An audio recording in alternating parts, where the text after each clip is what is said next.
Ustedes también lo pueden hacer, Nelson, si tú quieres. Y voy a darle en este momento acceso a los participantes.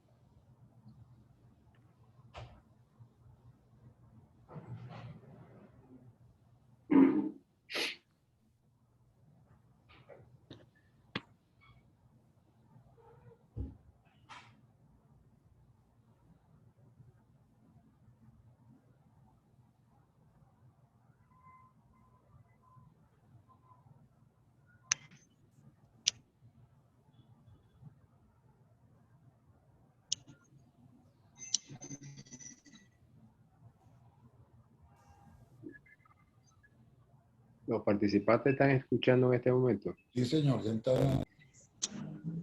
Buenos días para todos. Un cordial saludo a la Sociedad Venezolana de Cirugía Ortopédica, el sábado 27 de noviembre de 2021. Es un placer para la Sociedad Venezolana de Cirugía Ortopédica y Traumatología darle la bienvenida a ustedes en a este evento organizado para nuestros miembros y para todos los miembros a nivel de Latinoamérica. Quiero dar la bienvenida a la doctora Aida García, quien va a estar con nosotros disertando sobre este tema tan interesante como es las lesiones de niños. Hay una diferencia en este momento y voy a hacer un momento aquí para silenciarlos a todos. Ok, van a quedar todos en silencio. Perfecto. Como les decía, este evento organizado por la SBCOT tiene el patrocinio de un grupo de aliados que nos han acompañado durante este año 2021 y a los cuales queremos agradecer su presencia y su participación en esta actividad sabatina que reinicia en el mes de enero de 2022. Estas actividades que estamos nosotros realizando van a estar disponibles en nuestro canal YouTube SBCOT, donde ustedes podrán disfrutar de todos los eventos que hemos hecho nosotros durante el año 2021 y 2020. Asimismo, los invitamos a participar y a escribir a nuestra revista, que la cual pueden ustedes tener acceso a través del link www.sbcot.org y donde podrán ustedes entonces enviar, poder leer los artículos y comunicarse con nosotros para la presentación de los mismos. Nuevamente quiero agradecer a la doctora Aida García, al doctor Nelson Socorro y a la doctora María Amparo Ganem, quienes están dando su tiempo para compartir con nosotros sus experiencias. Sabemos que va a ser una actividad bastante provechosa. Bienvenidos todos a este evento de la sociedad y dejo con ustedes al doctor Nelson Socorro para que presente a nuestra querida invitada, la doctora Aida García. Adelante, doctor Nelson. Debe abrir el micrófono, doctor.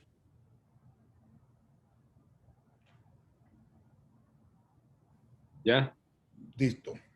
Sí, muy buenos días a todos. Ante todo, felicitaciones a la Sociedad Venezolana de Cirugía Ortopédica y Traumatología, en la persona de su presidente, el doctor René Cárdenas, por realizar estas actividades tan provechosas, sobre todo los días sábados, que es un día que es muy fácil para todos acceder sin excusa, y que a pesar de todas las dificultades que hemos tenido en nuestro país, se ha continuado realizando estas actividades académicas y esperamos que el año que viene pues se siga realizando aún con mayor intensidad y con posibles reuniones presenciales. Nuestra sociedad se ha caracterizado por eso. precisamente por transmitir conocimiento. Y esta manera de realizarlo, esta manera moderna, con esta instrumentación que tenemos hoy en día con los medios digitales, ha permitido continuar a pesar de las dificultades. Hoy nos toca un tema muy importante que es la mano traumática. Muchos estudios, aquí a nivel del Seguro Social, en una oportunidad hicimos un estudio y vimos que la mayor parte de las incapacidades en nuestro país, el 60-70% de las incapacidades que se daban, las discapacidades que se daban, venían por lesiones de los miembros superiores.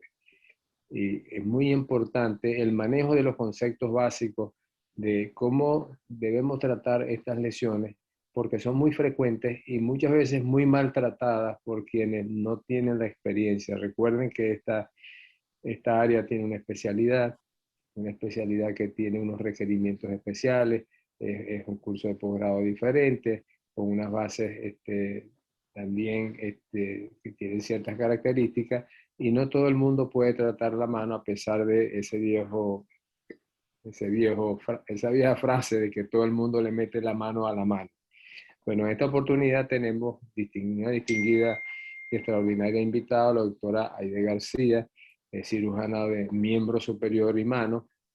Ustedes saben que todo el miembro superior está interrelacionado, no solamente desde el punto de vista de la anatomía, sino la parte de la fisiología y todo lo que significa utilizar el miembro superior, que es tan importante. Ella es presidente de la Sociedad Colombiana de Cirugía de la Mano, es faculty AO, tiene un currículum extraordinario con múltiples participaciones, autora de muchas publicaciones. Además de eso, es profesora allí en la Universidad Militar, trabaja en el Hospital Militar, un hospital, una institución que tiene una cantidad muy importante de traumatismos en esta área, y que los que trabajan allí, como ella, tienen una amplia experiencia en el manejo de estas lesiones y que nos van a aportar mucho, porque realmente en nuestros países prácticamente vivimos en una guerra constante, porque eso es lo que vemos día a día en nuestras emergencias, con todas las lesiones de la mano, y que deben ser tratadas rápidamente, porque a diferencia de otras áreas, puede estar 3 meses sin tratamiento, pero la mano, los 3-4 semanas, tiene que estar todo funcionando perfectamente, porque eso es lo que le va a permitir al individuo poder reincorporarse a la sociedad y todo lo que ello trae como consecuencia en las lesiones de la mano. Indudablemente que es un gran honor tenerla, y esperamos disfrutar de su presentación, que estoy seguro que será como todas las que ella ha hecho, de una manera especial, extraordinaria y con muchos tips. Y esperamos que los que estén presentes aquí en la parte digital puedan tener ciertas preguntas prácticas para que podamos ayudar a esas personas que tienen estas lesiones de la mano, y sobre todo a los jóvenes que están en el medio rural y que reciben estos pacientes de primera instancia, y que son los que muchas veces pueden decidir el destino de la función de esa mano y la vida de la persona, porque la incapacidad de la mano es definitiva. Bueno, adelante, doctora, y muchas gracias por estar presente con nosotros en un día como este, que usted podía estar disfrutando. Además, la doctora tiene otras inquietudes. La doctora es una persona muy completa, tiene inquietudes sociales, hace labor social, además de que tiene un trabajo con animales. Es decir, que es una persona muy completa, y no solamente se dedica a una partecita del cuerpo humano como es la mano. Entonces le damos la mano para que nos ayude con la mano el día de hoy. Muchísimas gracias, doctor Socorro, y quiero agradecerle también al doctor Reni Cárdenas por esta invitación de la Sociedad Venezolana. Para mí es un honor compartir con ustedes, y también es muy grato ver muchos amigos conectados allí, tan conocidos, y compartir con María Amparo, que hemos compartido en tantas ocasiones en los congresos de cirugía de la mano. Así que muchísimas gracias por la invitación. Voy a compartir mi pantalla. Ahí la están viendo. Bien. Sí, perfecto. Entonces, el día de hoy quiero compartirles un poco la experiencia que hemos tenido nosotros en el manejo de la mano traumática. Y como nos decía el doctor Socorro, los traumas de la mano corresponden casi a 1/3 de los accidentes laborales.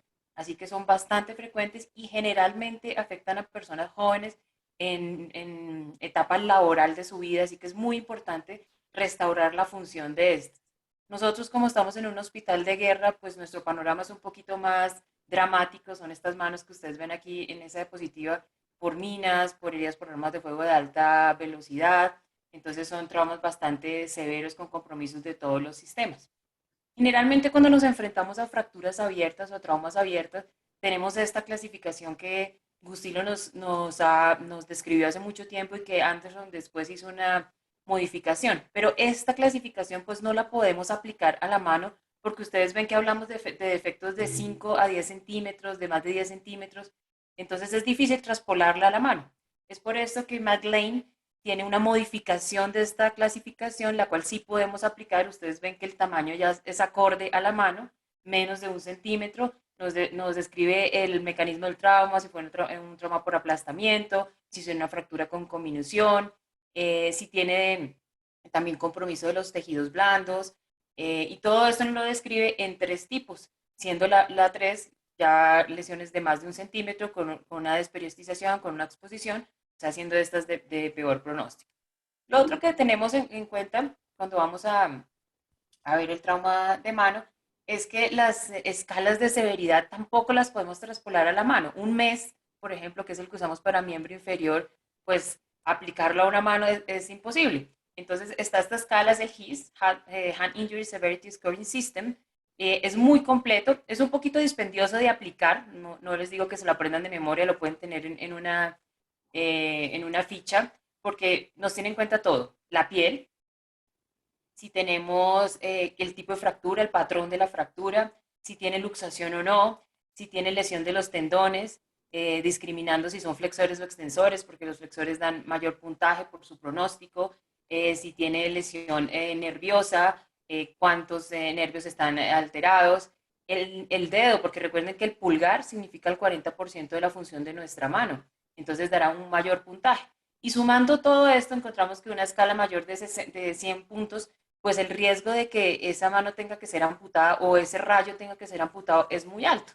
Y esto pues tiene una importancia a nivel legal muy importante. Nosotros en nuestro país decimos que cuando el paciente se mejora es gracias a Dios, pero cuando le va mal es culpa del médico, no del tiro que le pegaron ni lo que lo atropelló. Entonces, esto es muy importante que ustedes lo consignen en la historia clínica para describir la severidad del trauma como tal. Ahí está la referencia donde pueden encontrar la escala completa para que la puedan describir. Pero creo que la clave para cuando nos vamos a enfrentar a un trauma en la mano es la anatomía, es el examen específico que vamos a hacer. Entonces lo vamos a ir haciendo etapa por etapa. A nivel de la piel, ¿yo qué tengo que hacer? Tengo que describir qué zona está afectada, si son la zona de los extensores, si son la zona de los flexores. No es lo mismo esta lesión, que es una lesión por guadaña, a esta lesión en el pulgar, que es una herida por arma de fuego, donde ustedes ven un tatuaje, ven un orificio de entrada y un orificio de salida.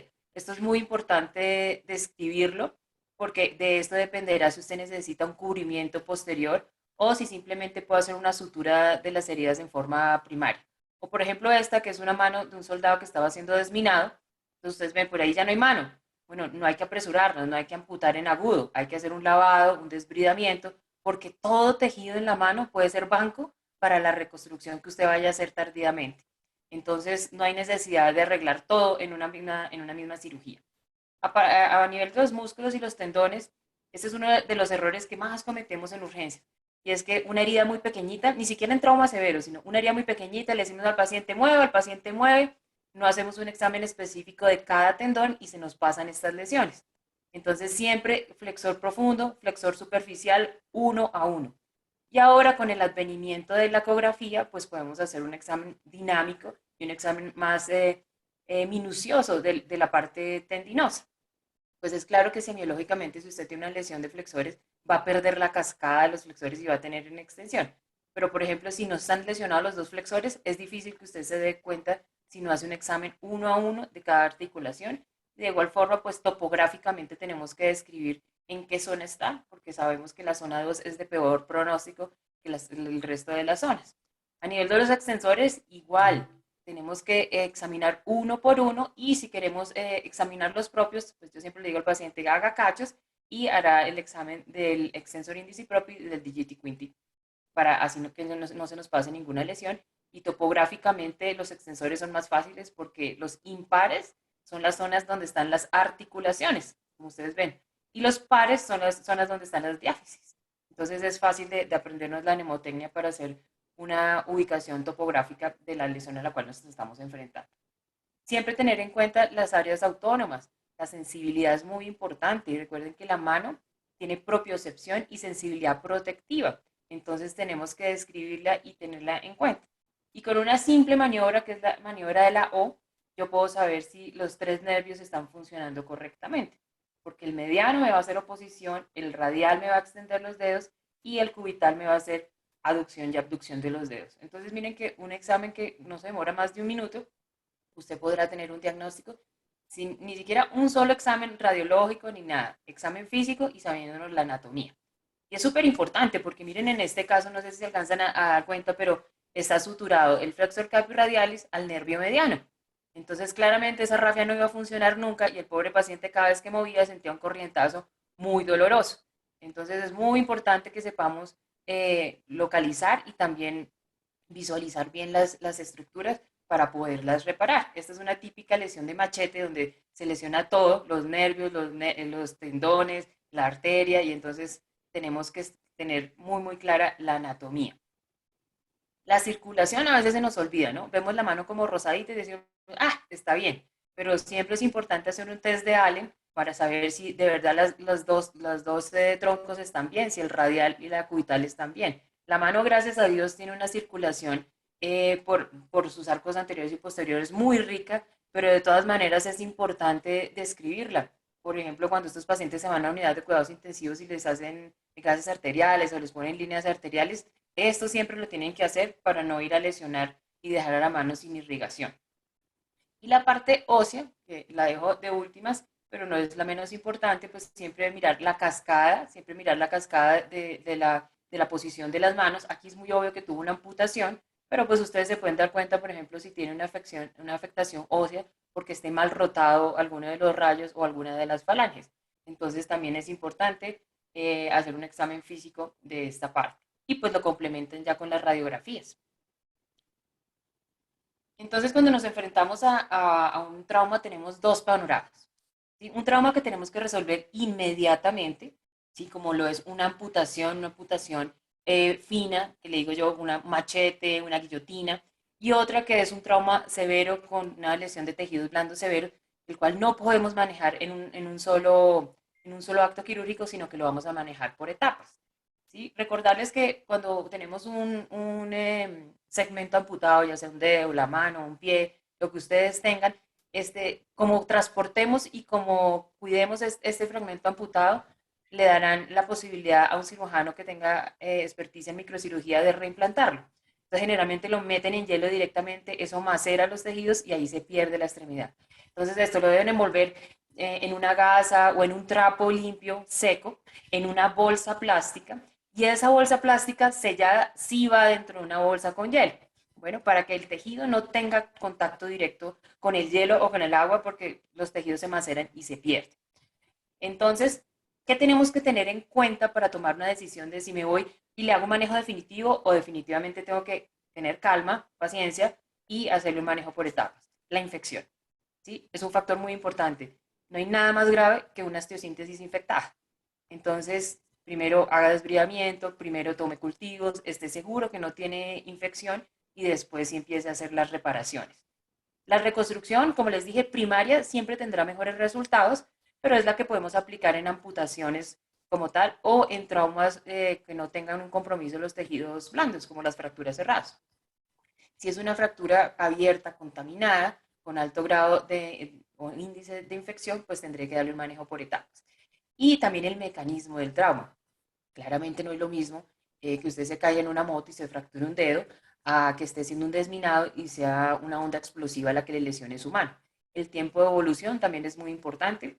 Como decía el doctor Socorro, la mano no puede dar mucha espera porque la mano no tiene mucho tejido muscular, sino es tendón, cápsula y ligamentos.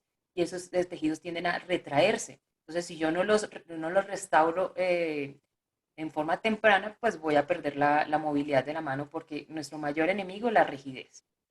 Y también pues el ambiente en que ocurrió para ver qué tanto contaminación va a tener esta afección.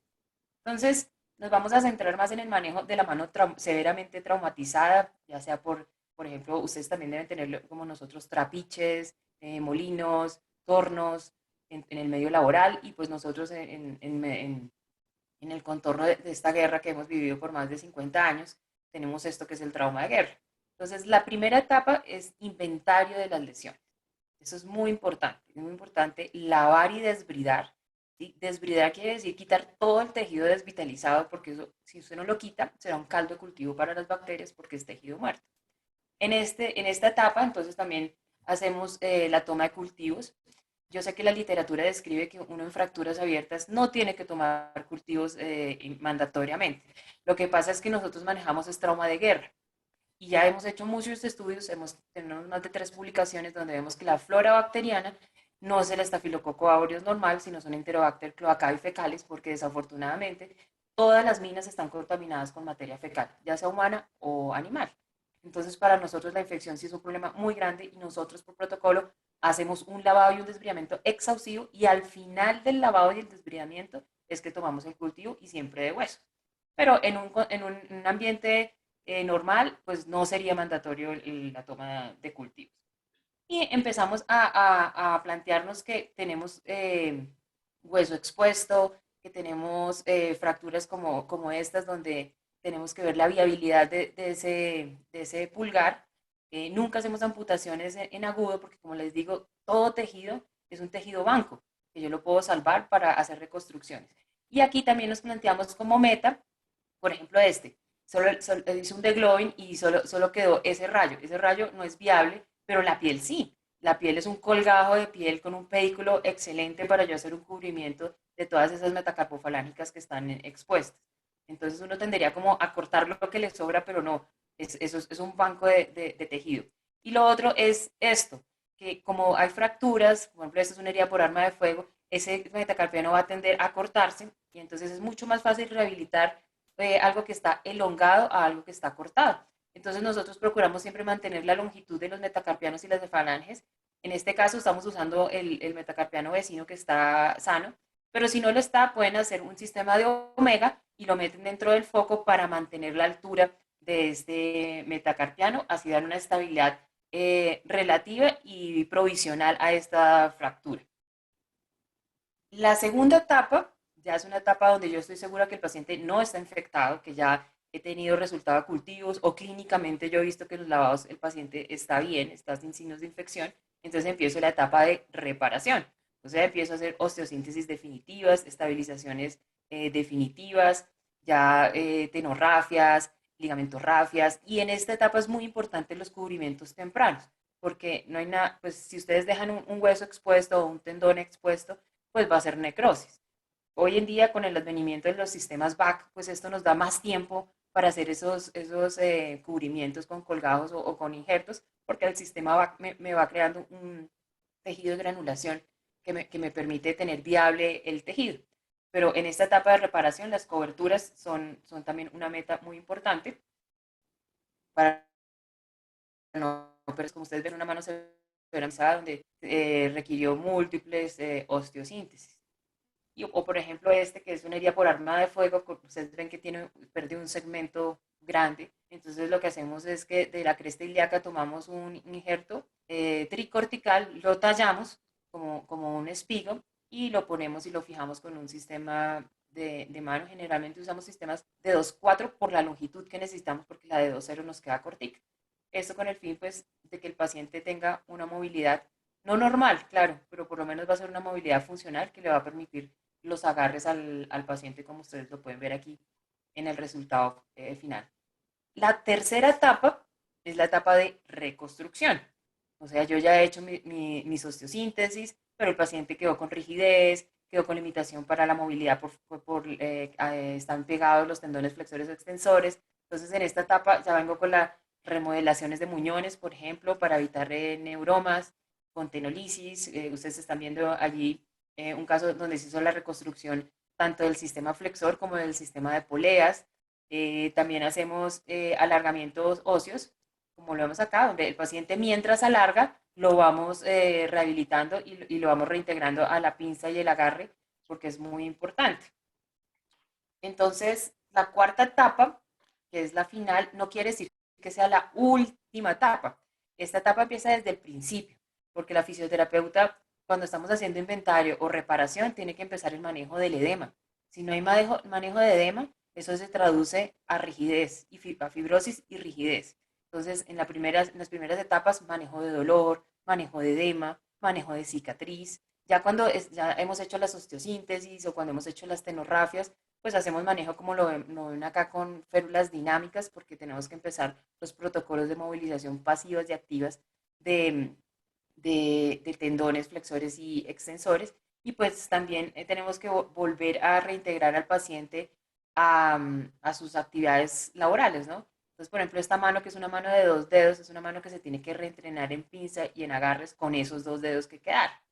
Entonces, esta es creo que es de las etapas, pues, la etapa más importante, y debe ir de la mano desde el primer momento que el paciente ingresa al hospital, porque la meta es una mano funcional. Entonces, aquí les traigo un caso clínico. Este es un caso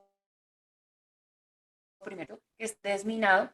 Desafortunadamente nosotros no tenemos un mapeo de dónde están las minas, entonces esto es como a ciegas con perros y con aparatos que detectan estas. Entonces este muchacho pisó una mina, ya no son minas quiebrapatas, ya son minas un poco más letales que se llaman sombreros chinos. Entonces ustedes pueden ver que clínicamente tuvo una amputación por arriba de la rodilla de su pierna izquierda, tiene una fractura abierta de la tibia derecha con una lesión de tejidos blandos devastadora, y pues tiene esta lesión en mano, que es una lesión abierta con amputación parcial de los rayos, y ustedes pueden ver que tuvo una fractura tras estilo, tras escafo, perilunar. Entonces se llevó el estiloides, fracturó el escafoides y sacó el carpo de su puesto. Entonces aquí, como etapa inicial, nos tenemos que plantear el inventario de las lesiones, pero tenemos que hacer una reducción de ese carpo, que es la urgencia. Entonces, aquí vemos que hicimos un lavado y un desbridamiento, hicimos una remodelación de los muñones para que no tuviera las falanges expuestas, y hicimos una reducción del carpo. Entonces, ahí ven que ya se realineó, ven que es la línea de la articulación del radio está congruente con el semilunar y con el grande, o sea, el carpo ya está alineado. Y también hicimos una fijación temporal del escafoides, lo cual nos dejó ver que tiene un defecto el escafoides, ¿no? Ustedes ven que el escafoides, así esté reducido por los pines, no tiene una continuidad porque tuvo una pérdida ósea. Entonces, como ya tenemos un paciente manejado inicialmente, ya tenemos una inventario de lesiones, tenemos que empezar a planificar cómo vamos a corregir esa parte de defecto óseo. Entonces, después de 3 lavados, de que tienen los cultivos óseos negativos, pues lo llevamos nuevamente a cirugía, y la planificamos con una placa de escafoides debido al defecto que tenía. Entonces, ¿qué nos permite la placa? Usar un injerto, no tiene que ser de tricortical, en este caso pusimos de esponjosa, para volver a realinear el escafoides, para evitar recuerden que en el carpo, todos los huesos del carpo están encadenados con ligamentos. Entonces, en este tipo de lesiones, pues sabemos que el ligamento está bien porque hubo una fractura. O sea, el polo proximal se fue pegado al semilunar, o sea que el escafolunar está bueno.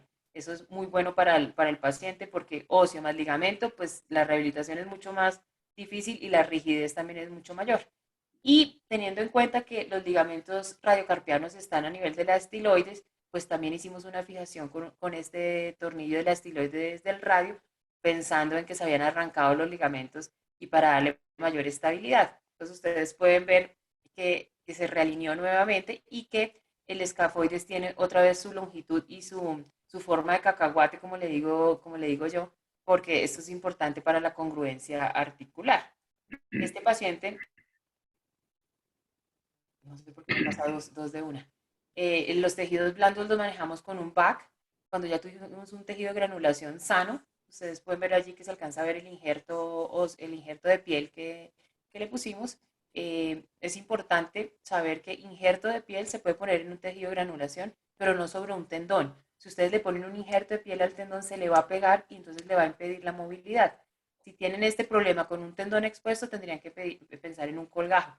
en un colgajo pediculado, en un interosseo posterior, en un colgajo chino.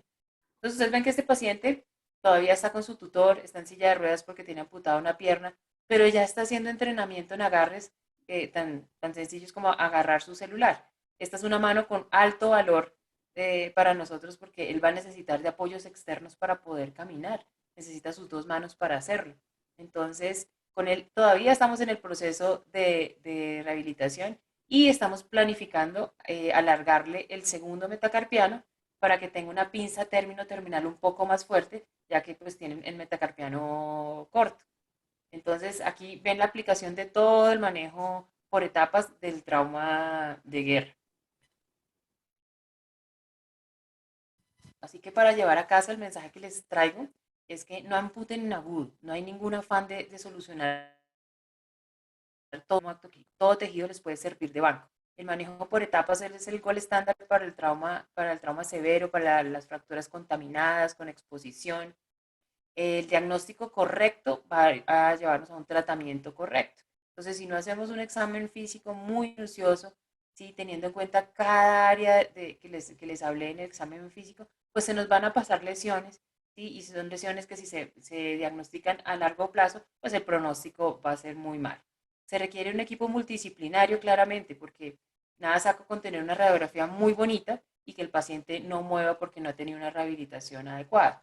O hacer una rehabilitación con dolor es difícil. Entonces también tengo que tener adecuado manejo de dolor de estos pacientes para que puedan hacer movilizaciones pasivas y activas. La rehabilitación se debe hacer desde el ingreso. Esto es muy, muy, muy importante. Y por último les traigo dos invitaciones. Una es al encuentro binacional en actualización de cirugía de mano y miembro superior que vamos a hacer en la ciudad de Cúcuta en enero. Esto es una invitación para todos ustedes, para todos nuestros amigos venezolanos. No tiene ningún costo. Eso es algo que hemos hecho, esta es la segunda vez que vamos a hacer y esperamos contar con todos ustedes para poder volver a compartir, hacer una actualización y, y vernos nuevamente, que nos hace mucha falta. Y la otra invitación que les hago es a nuestro Congreso Nacional. El próximo año será en Pereira. Eso lo hacemos en agosto del 24 al 27 de agosto. Y pues tendremos unos invitados internacionales top en la parte académica. Así que los esperamos a todos. Y muchísimas gracias por la atención.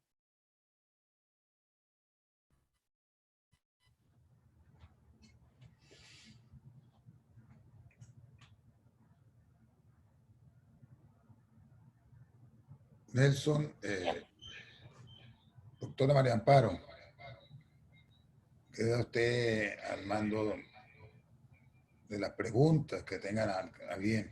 Muchas gracias, doctora Ida. Muy interesante, muy ilustrativa esta charla para todos nosotros. Ahí leo en el chat que están preguntando sobre los defectos óseos.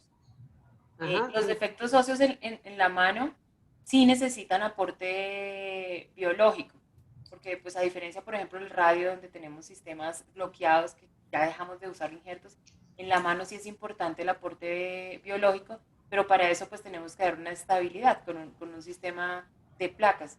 Si lo que necesita es soporte estructural, pues tendrá que usar un tricortical, como lo vieron en la herida por arma de fuego, donde le faltaban 2 centímetros al metacarpiano. Yo esos 2 centímetros no los puedo rellenar con esponjosa porque muy seguramente el implante me va a fallar. Entonces tengo que darle algo de soporte, algo de estructura y lo hacemos por medio de injertos de cresta ilíaca tricorticales. Pero sí, sí es necesario aporte biológico. Ganen. Doctora, aquí tienen otra duda con referencia a lo que es la movilidad precoz. Consultando aquí en los asistentes, después sabemos que eso no tiene una medida estándar, ¿no? Pero es la duda que tienen y bueno, me gustaría que usted se la aclarara. Depende de si tienen lesiones tendinosas o no. Porque si tienen lesiones tendinosas, yo debo empezar la movilidad, pero rapidísimo, porque si un tendón no tiene una movilidad por lo menos de 2 milímetros, una excursión de 2 milímetros se va a pegar muy rápidamente. Entonces, por eso hay protocolos de movilidad pasiva, como el protocolo de Durán, donde el paciente está inmovilizado, pero él mismo mueve sus dedos, ¿sí? Como hay protocolos ya activos, pero recuerden que el proceso de cicatrización de un tendón tiene un tiempo, ¿sí? Antes de 6 semanas usted no le puede poner nada de resistencia a ese tendón porque se le va a totear la tenorrafia. Entonces la movilidad pasiva puede ser inmediata. Al otro día de la cirugía usted puede empezar a mover el paciente. Creo que más importante es el control del dolor, porque si el paciente le duele, pues no se va a dejar mover. Pero generalmente, con un adecuado control del dolor, usted en forma inmediata puede empezar una movilidad pasiva. O sea, no decirle al paciente que mueva él directamente, sino que él con la otra mano se vaya haciendo la movilización o que la fisioterapeuta lo vaya haciendo. Si no tiene lesión tendinosa, usted ha hecho una osteosíntesis lo suficientemente estable, yo ni siquiera les dejo férula, los dejo con Coban y los dejo con un yugo, les digo, empiece a mover, compadre, me ha dicho, mañana mismo.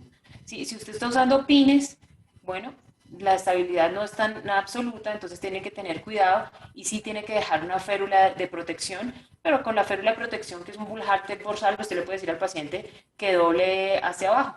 Siempre les recomiendo que si solo es uno el dedo afectado, pues lo peguen al otro, que le va a servir de muleta para que esté movilizando pasivamente. Ahí está Gerson conectado. Perfecto. Aquí tenemos otra, la van a reventar, doctora, disculpe la expresión. Aquí tenemos una duda de su colega conocido, el doctor. Se le fue la señal, pero creo que es la pregunta de Gerson, que hacer transposiciones del pie a la mano en agudo. Dedos Sí, de pie para es una posibilidad. Lo que pasa es que el lecho receptor tiene que estar perfecto para que esto funcione, ¿no? Entonces, por ejemplo, si son lesiones por arrancamiento, pues esta no es la solución, la mejor solución, porque usted no va a tener un buen lecho, no va a tener un buen paso al cual conectar este dedo que va a, esta transposición que va a hacer del pie a la mano. Pero, por ejemplo, en esas amputaciones nítidas por un machete, por un cuchillo, que se pierde lo que se amputó, pues claro, es una alternativa, sobre todo para el pulgar, ¿no?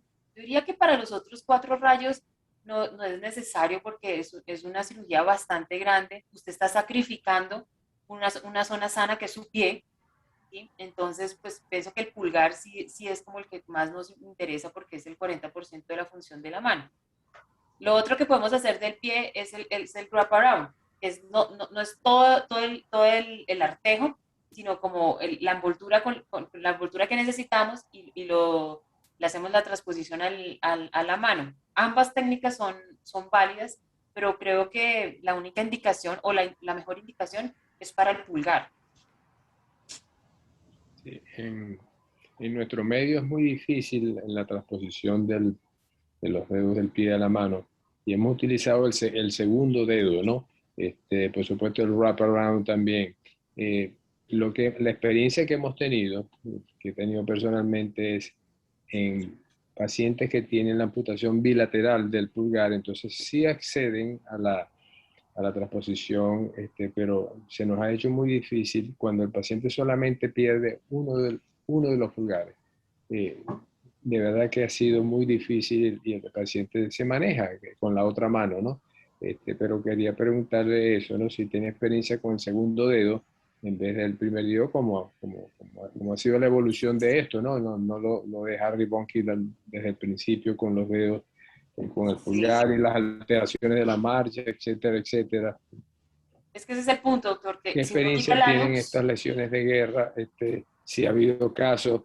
Claro, estos tienen otras prioridades, tienen otros problemas, no es simplemente el dedo, ¿no? Porque esto es una lesión aislada y no es lo típico en estas lesiones traumáticas de guerra. sí, en el trauma de guerra sí es imposible hacer eso porque el lecho para hacer esas transposiciones no es el adecuado porque la onda explosiva daña el endotelio de la arteria, de la vena. Entonces hacer transposiciones en esas características pues no es lo mejor, ¿no? Vamos como a pérdida y entonces arriesgar un artejo para perderlo pues no vale la pena. El segundo es el que más se usa, claro, primero porque anatómicamente es como más parecido al pulgar, el hallux es muchísimo más ancho y lo otro es para no alterar la etapa de progresión de la marcha, ¿no? Porque sin Alux, pues, le va a cambiar la marcha al paciente, que no es lo que quisiéramos, ¿no?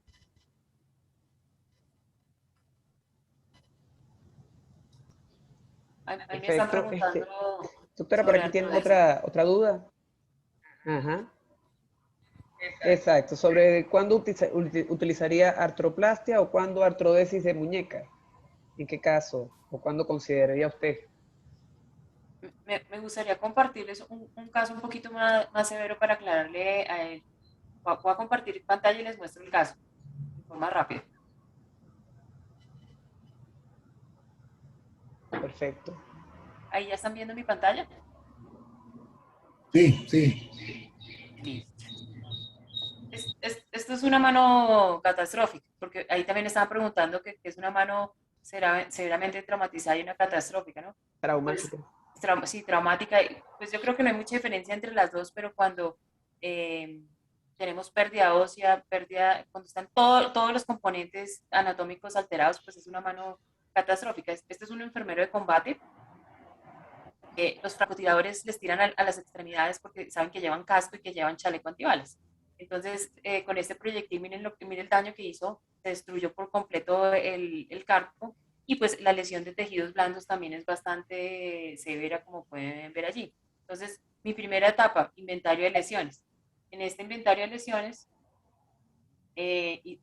usamos la fijación externa para dar artrodiastasis, para hacer ligamento-taxis que se ordenara y en tratar de entender qué era lo que había pasado en el carpo, y ustedes ven que tiene una ausencia de casi el 50% del carpo, pero también tiene un defecto óseo tiene un defecto cutáneo muy grande que necesitamos resolver rápidamente, porque si no esos tendones extensores se van a necrosar. Entonces, a la segunda etapa, hicimos un colgajo. Esto es un interocio posterior que nos da perfectamente, nos da el cubrimiento, sí, ya estando seguros de que el paciente no tenía infección. Entonces aquí está lo que me pregunta, si una artrodesis es una artroplastia. Miren, en este paciente, por ejemplo, tuvimos que hacer una artrodesis, pero la placa de artrodesis no nos alcanzaba porque tenía una fractura a la diáfisis también.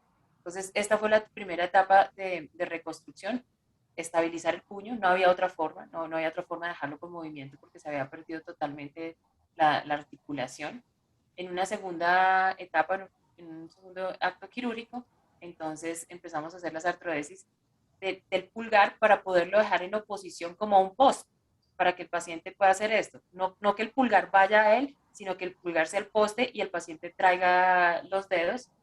Y ustedes ven que hicimos un Sobeca-Pangi porque necesitábamos que hiciera pronosupinación, pero este es un paciente joven y me pegó el Sobeca-Pangi, pero completo, miren, como si hubiera tenido una fractura del cúbito.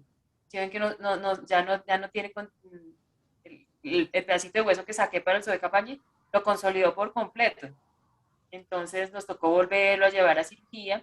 Entonces ya en este caso lo que hicimos es hacer la resección y volverle a proporcionar la pronosupinación al paciente. En esta radiografía creo que se ve más claramente la posición del pulgar, que esté buena posición, porque muchas veces nos queda aquí en aducción y un pulgar en aducción pues no nos sirve para hacer agarres. Y esta es la función del paciente actualmente. Claramente no es una función normal, pero es una mano que le sirve para hacer agarres, que le sirve para su vida cotidiana. Entonces, las artroplastias, como es la pregunta que estaba en el chat, sí son una opción, pero cuando usted tiene una superficie que ha perdido solo el cartílago articular. En este caso, pues se había perdido absolutamente todo, el cartílago y el hueso. Entonces, las artroplastias sí son una alternativa, sobre todo a nivel del puño, ¿no? No sirven. Por ejemplo, cuando hacemos resección de la primera fila, usted puede hacer una artroplastia también de interposición.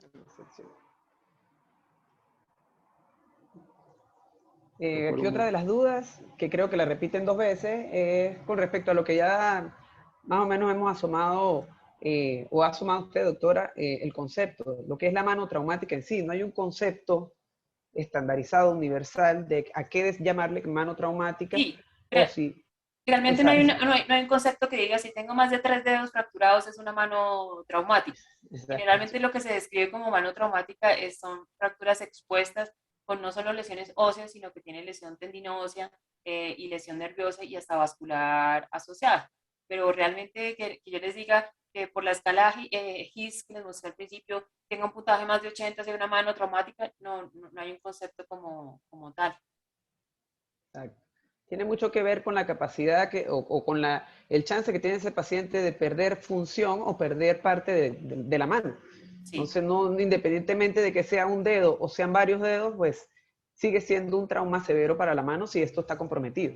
Sí, exacto. Y puede que, por ejemplo, no tenga lesiones óseas, sea un machetazo. Eso es una mano severamente traumatizada. La parte ósea no está alterada, pero se llevó todos los tendones, las arterias, la vena, el nervio. Incluso Entonces, la cobertura cutánea de la mano. Eso también nos lleva a una lesión muy severa. En los de Glovin no necesariamente tenemos que tener una lesión de otros tejidos más profundos y simplemente con perder la cobertura cutánea ya nos compromete, nos lleva a una mano ya de manejo traumático, traumático. severo, exacto. Sí. Ahí nos están Perfecto. preguntando por el sistema VAC. Ajá. El sistema VAC no tiene un tiempo límite, usted lo puede dejar por muchos días. Lo que pasa es que como la mano necesita movilidad rápidamente, el sistema VAC no te permite hacer una movilidad ni pasiva ni activa. Entonces, por lo general en las manos no lo dejamos mucho tiempo, solo lo dejamos una semana o 2 semanas mientras tiene tejido de granulación. Diferente a un muslo, a una tibia que lo pueden dejar hasta un mes esperando a que granule. Acuérdense que el sistema VAC pues, tiene varias aplicaciones, el Prevena o el que tiene irrigación, entonces dependiendo de lo que necesitemos, ¿no? Porque lo podemos usar para manejo de infecciones o simplemente para manejo de defectos de cobertura. En la mano no lo dejamos mucho porque no nos permite mover la mano. ¿Ha utilizado la cámara hiperbárica? ¿Utilizan ustedes Sí, la cámara hiperbárica? ¿Y en qué circunstancias? en quemados las usamos mucho para los quemados y también en trauma de guerra severo cuando tiene una exposición ósea, y la hemos usado porque tenemos un departamento de cámara hiperbárica específica, por lo que tenemos buzos dentro de las fuerzas militares. Entonces, son los que nos han ido enseñando. La cámara hiperbárica cada vez tiene más aplicaciones, ¿no? Hasta para la estética la usan ahora, Sí. para estar rejuvenecido. Pero en el hospital sí lo hemos aplicado en trauma severo para regeneración de tejido, sobre todo en quemados. Sí. Concentrados plaquetarios, ¿tienen alguna indicación, algún momento en estas manos? ¿Cuál es la experiencia en general del servicio de cirugía de la mano? Sí, el plasma rico en plaquetas casi no lo usamos en la mano.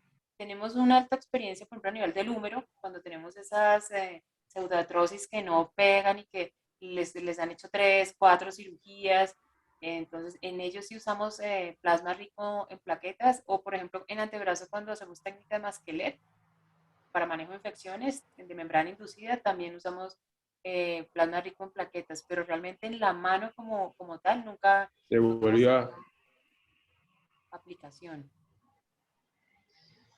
Doctora Aida, ¿alguna experiencia en su grupo que el manejo de la mano traumática de ustedes es, bueno, el pan nuestro de cada día? Pero no en la mano severamente contaminada o con alta chance de infección, sino en esas manos con lesiones severas de partes blandas, no contaminadas, con poca hora de evolución y con compromiso óseo. Usan la estabilización entrada, inclusive si tienen que luego diferir la reconstrucción de partes blandas. Y es que el problema de esas manos, por ejemplo, el trauma por aplastamiento. Exacto. Es una mano súper edematizada, pero no tiene ninguna lesión de continuidad, no tiene nada expuesto. Esa mano nosotros preferimos diferirla y no darle manejo inmediato porque de pronto el cierre, no, usted puede que lo abra, haga los suficientes y cuando vaya a cerrar, no le cierra. Entonces, no hay ningún afán. Usted le puede dar manejo al edema. Si son fracturas, por ejemplo, con cominución, usted puede con pines restaurar la longitud de ese metacarpiano y en un segundo tiempo hacer la estabilidad ya con placas. Es que a veces nos afanamos y además que son, por ejemplo, esas manos que tienen los 4 metacarpianos fracturados, usted tiene que hacer 2 abordajes, tiene que cerrar 2 abordajes y de pronto no le cierra. Exacto. Ahí leí una interesante sobre los alargamientos óseos. Y no, el alargamiento óseo en la mano no es igual que en las otras extremidades. Eso lo aprendí a las malas, porque estaba alargando un pulgar a 1 milímetro por día, o sea, tres clics, y se me luxó la trapecio metacarpiana. Entonces, en la mano los alargamientos tienen que ir muchísimo más despacio. Se hacen a 0.25 al día. Entonces, igual usted no tiene que alargar tanto como en una extremidad inferior y lo tiene que hacer más despacio. Es por el riesgo de que se le luxe la trapecio metacarpiana en el caso del pulgar, ¿no? Entonces, no hay necesidad de ir tan rápido de a 1 milímetro día, que es como lo estándar para las otras extremidades. Lo puede hacer a la mitad, a 0.50 o a 0.25. Igual los mini tutores de alargamiento tienen la posibilidad de 0.25 para que el paciente haga media vueltica y se alargue. Perfecto. Porque me pasó. Aquí hay una pregunta, aquí tienen una duda interesante, doctora, con el uso de medicina alternativa, el uso del ozono en el tratamiento coayudante de estas lesiones traumáticas de la mano, si tienen alguna experiencia. Bueno, no, O si tiene cabida, ¿no? realmente experiencia con ozono no tengo, pero si usamos la medicina biológica, ¿no? Por ejemplo, para toda esta parte de la cadena inflamatoria, nosotros tenemos un laboratorio acá que creo que es internacional, que se llama Health, que tiene productos como Traumel, que es producto 100% biológico, donde y lo que hace es el manejo de toda la cadena inflamatoria y también ayuda al dolor. Pero realmente con ozono no tenemos. Con las cámaras hiperbáricas sí, las tenemos ahí en el hospital. Sí, he tenido algunas dificultades con el internet y no he podido escuchar bien la respuesta, pero tenía esa inquietud porque hay algo con relación al ozono y nosotros tampoco lo utilizamos, no queremos que tenga indicación en el área de la mano, pero la cámara hiperbárica pues sí ha sido utilizada y es algo más que se utiliza, pero lo más importante son los principios básicos como se ha establecido, ¿no? Por supuesto. Sí. Allí están Tienen por aquí preguntando. otra... No, disculpe, dime, doctora. tranquila. No, otra duda aquí que surgió. El uso de la pentoxifilina o del diobenor en cualquier medicamento de este tipo para mejorar el flujo sanguíneo a nivel distal. Sí, es difícil, porque recuerden que a nivel distal los capilares casi no responden a los vasodilatadores. Entonces, ese es uno de los grandes problemas que tenemos nosotros con la mano, ¿no? Que si usted no restaura la circulación, eh, pues seguramente va a tener necrosis distal. Es por eso que los pacientes en UCI a veces hacen necrosis distales. En que ellos tienen vasodilatadores sistémicos y sin embargo hacen necrosis en las puntas de los dedos, ¿no? Entonces, nosotros no usamos nunca medicamento para mejorar la circulación. Procuramos a un adecuado manejo del edema, tener la mano elevada y pues estar vigilando que el paciente no vaya a hacer un síndrome compartimental que le ayude a comprimir la parte de irrigación. Pero distalmente es bien difícil ayudarle algo para que vasodilate la arteria, ¿no? Que es la que uno quiere que lleve la irrigación. Sí, aunado a eso, pues también cuidar lo que es la hidratación de ese paciente en el postoperatorio inmediato y bueno, inmediato, o sea, tiene que garantizar un buen flujo sanguíneo y eso pues va a depender mucho del volumen que se maneje con respecto a los líquidos. Eso también ayuda. A veces también hay que tener cuidado con la congestión venosa, como que no le paramos muchas bolas, pero la congestión venosa también afecta la irrigación, entonces se pueden hacer como si fuera un síndrome compartimental del pulpejo, hace una incisión lateral, no por la mitad porque le va a sino a alguno de los lados, y eso va a disminuir la congestión. Cuando hacen colgajos, pues más aún, ¿no? Tienen que tener mucho cuidado con la parte de congestión venosa, porque por eso es que perdemos los colgajos. Sí, en lo que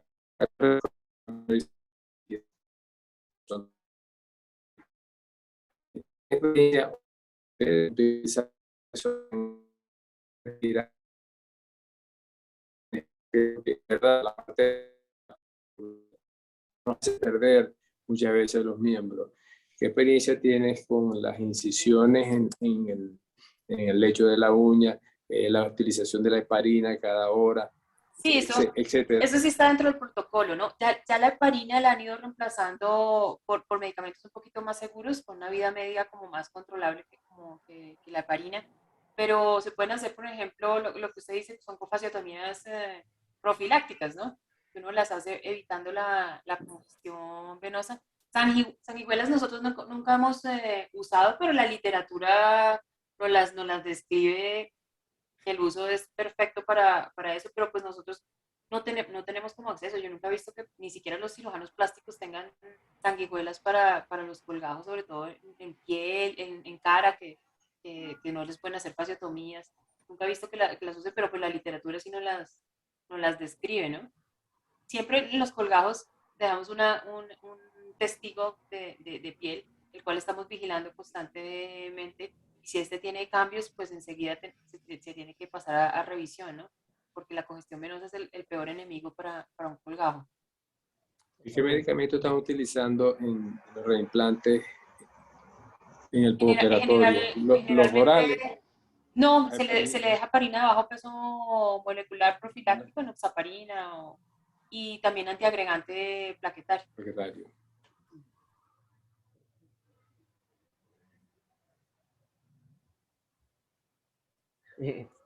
Por aquí me están consultando, pero es a mí.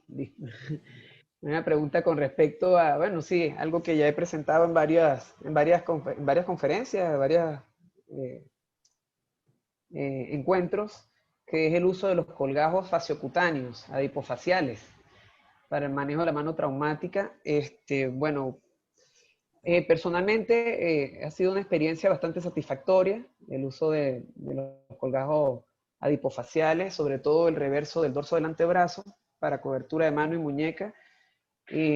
Una técnica bastante simple, donde gracias a Dios hasta los momentos no hemos tenido complicaciones del tipo infeccioso, no hay tampoco descritas inclusive complicaciones con la aparición de neuromas en el sitio de toma del colgajo. De verdad ofrece una alternativa simple, rápida, sencilla, bastante versátil para la cobertura de distintas partes de la mano, incluso el dorso de los dedos. También hemos tenido la oportunidad de usar este colgajo, pero del dorso de la mano o del dorso de las falanges más proximales para coberturas más distales, con muy buenos resultados. Inclusive aquí no sé, tengo un casito, no sé si hay la oportunidad de mostrarlo, es en el dorso de la mano, no sé aquí, ¿cómo podría ser para mostrarles este casito? ¿Puede compartir pantalla? Comparte pantalla, María. Me voy Abre primero. Abre tu PowerPoint. Comparte pantalla. Aquí está. Ajá, ya para salir de aquí. Ok. En tu pantalla, parte de abajo hay una flechita verde que es partir pantalla. Ok, ya abrí el PowerPoint. Y ahora, detalles técnicos aquí.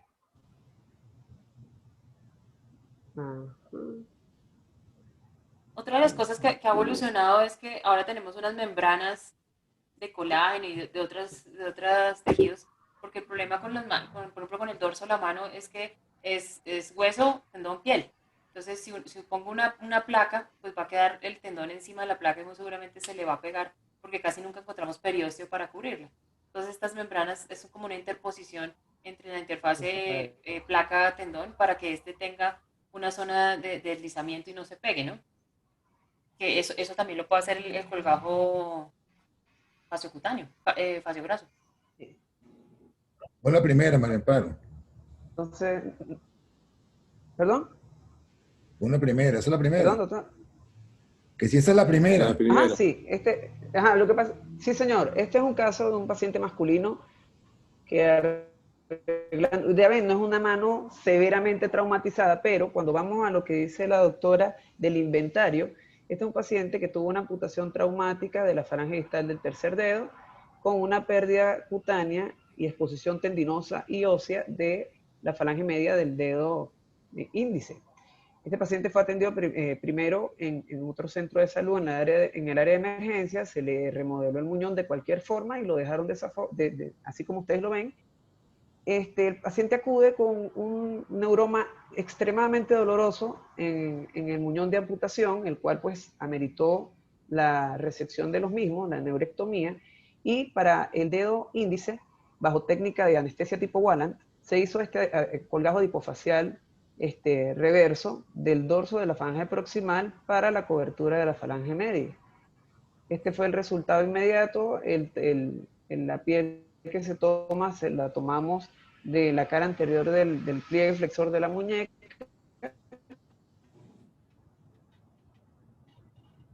Y este es el resultado del paciente, tanto estéticamente como funcionalmente, pues bastante bueno. No es una severa lesión como la que ha mostrado la doctora ahorita, pero para que se vea que no solamente tiene que estar la mano severamente traumatizada, eso ya estaba, como dice el doctor Socorro, alterando el estilo de vida, la calidad de vida del paciente, y pues amerita ser tratado como una mano severamente lesionada para ese paciente en particular. Entonces, pues la experiencia de lo que preguntaban, la experiencia con el hipofacial cutáneo ha sido bastante buena para nosotros, e incluso en lo que se describe en la literatura, muy buenos resultados con una técnica, como les digo, muy versátil. Excelente resultado. Muy Pero bueno. entonces que en la mano necesitamos un lecho para poner un injerto, porque usted no puede poner un injerto de piel sobre el tendón, o si no le va a dejar de funcionar el tendón. Entonces, qué mejor lecho que la grasa del paciente. Me parece una técnica buenísima sobre todo para el dorso de los dedos, ¿no? Que son los que menos tejido tienen. Y poner un vaca allí es casi imposible para tener tejido de granulación. No sé si lo habrán discutido, pero doctora, ¿qué experiencia tiene Bastante sencilla, o sea, la resuelves rápido, no tienes daño en la zona donadora, o sea.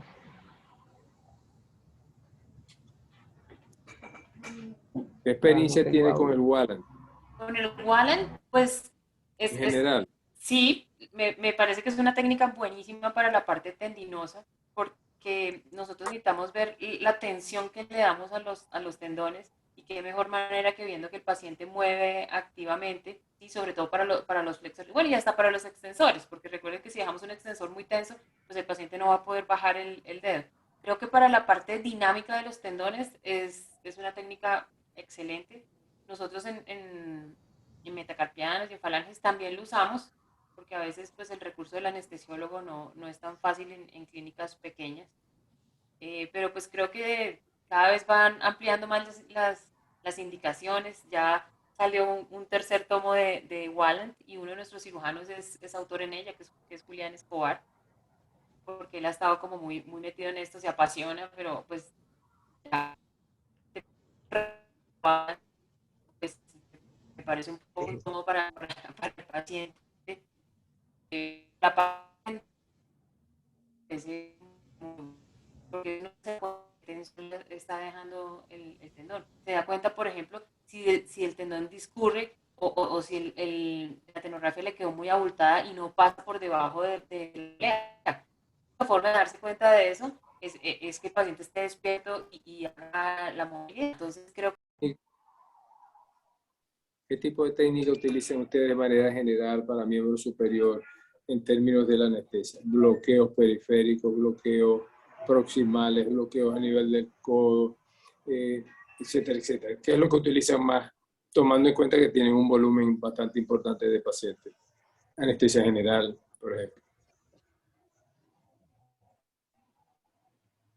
Nosotros, yo creo que el 99% de los pacientes los operamos con regional. Hasta las prótesis de hombro las hacemos con regional.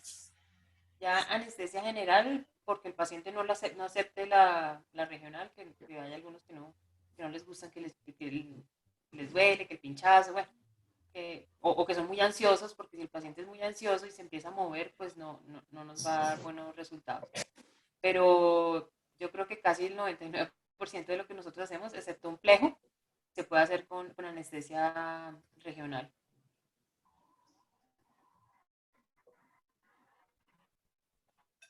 Bloqueos a nivel del codo. A nivel del codo también usan regionales, y dependiendo, uno puede hacer un bloqueo específico de cubital, aunque no lo recomiendo mucho, porque recuerden que el cubital tiene un espacio muy pequeñito, y él está metido en un tubo. Si ustedes se dan cuenta, o neuropraxias del cubital por compresión. Tal vez el mediano es más fácil de bloquear. Y pues como ahora tenemos la ecografía, con la ecografía podemos ubicar el nervio que queremos, que podemos bloquear directamente.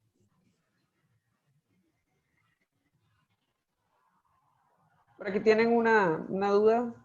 ¿Cuál es el esquema de antibiótico o terapia empírica que utilizan en mano traumática, en fracturas expuestas? Es el mismo esquema que Anderson y Bustillo nos describe para las tipo 1, cefalosporina de primera generación, y ya tipo 2 y 3 se le agrega un aminoglucósido, y si tiene contaminación vegetal, tierra, hojas, matas, pues la penicilina cristalina, o sea, triconjugado. No es nuestro esquema, nosotros no lo usamos porque no es nuestra flora bacteriana. Nosotros nos toca vancomicina, cipro, o a veces nos tocan muchísimos más agresivos, pero el esquema normal sigue siendo la cefalosporina. Y gracias a Dios, la cefalosporina de primera generación no tiene una resistencia bacteriana muy grande y tiene una penetrancia a hueso muy buena. Muy Entonces buena. sigue siendo el gol estándar la cefalosporina de primera generación. Sí, inclusive para las prótesis. Adelante. Sí. Sí, es bueno hacer este llamado, ¿no? De que a veces creemos que porque, bueno, sí, ya llegó con una fractura expuesta, ya sea en la mano, 3 dedos fracturados, entonces hay que ponerle 4 antibióticos de entrada. Pero no, o sea, la profilaxis es profilaxis, o sea, ya después si hay infección a base de cultivos y antibiogramas, pues se determinará qué antibiótico, pero no es bueno abusar de entrada de los antibióticos porque no estamos resolviendo, estamos creándole un problema más al paciente. Y este punto es muy importante porque muchas veces se hace hincapié en la cantidad de antibióticos como si esa fuera la solución del problema, cuando la solución del problema es los conceptos básicos, retirar el tejido necrótico, y sigue siendo, inclusive en la fractura de prótesis, rodilla, cadera, el mismo esquema. Seguimos con las cefalosporinas de primera generación hasta que no tengamos un resultado diferente. Y lo básico son los principios, ¿no? Desde todo el tejido desvitalizado, retirarlo, hacer un buen lavado, una buena limpieza, porque eso es lo que realmente ha dado buenos resultados a través de toda la historia. Pero tenemos la impresión de que muchas veces con 4 y 5 antibióticos vamos a solucionar el problema, cuando esa no es la verdadera manera de abordar este tipo de situación. ¿Qué soluciones utilizan ustedes? El doctor Parvizi, por ejemplo, ha resucitado otra vez el betadine. ¿Qué soluciones utilizan ustedes? ¿Utilizan agua oxigenada? Que es una pregunta que me está haciendo. ¿Uso de solución? ¿Cuántos litros de solución en este tipo de lesiones? Y adicionalmente, aquí hemos tenido algunos pacientes presencia en este tipo, ya que ustedes conocen más de hongos, lesiones por hongos que no responden al tratamiento convencional, y uno dice, pero bueno, ¿qué está pasando? Le he puesto los antibióticos, tengo los cultivos, pero no responde. ¿Tienen algún caso de infecciones por hongos? Sí, sí se nos presentan. Generalmente son pacientes inmunosuprimidos que no han sido diagnosticados. Y entonces, como usted dice, lavados, desbridamientos, antibióticos de amplio espectro, y no mejoran hasta que tomamos un cultivo para hongos y nos salen allí positivos. No son la mayoría, son muy escasos los casos, pero cuando una infección no progresa, sí debemos pensar en bacterias atípicas o en hongos. Nosotros lavamos con solución salina. ¿Cuánto? Hasta que esté limpio. Eso no es que grado 1 con 2000, grado 2 con 3000 y grado 3. No, hasta que usted lo vea limpio. Y lo que pasa es que cuando uno hace un lavado es por barrido, ¿sí? Entonces, nosotros hacemos un poquito de presión plavosa por usar las bolsas de suero que no estaban 100% estériles. Bueno, eso nos echaron un cuento de que a la luna, y entonces que nos tocaba con la jeringuita esa jeringuita no sirve para un carajo porque eso no hace presión. Entonces nosotros volvimos a nuestras bolsas de suero porque nosotros lo que necesitamos es barrido. Que por la presión que usted le pone haga barrido de todo lo que esté sucio. El agua oxigenada sí la usamos, pero como hemostático. Eso es excelente para controlar, por ejemplo, ese sangrado en capa. ¿Sí? Cuando usted hace un desbridamiento que le queda sangrando todo un poquito, el agua oxigenada es buenísima como hemostato.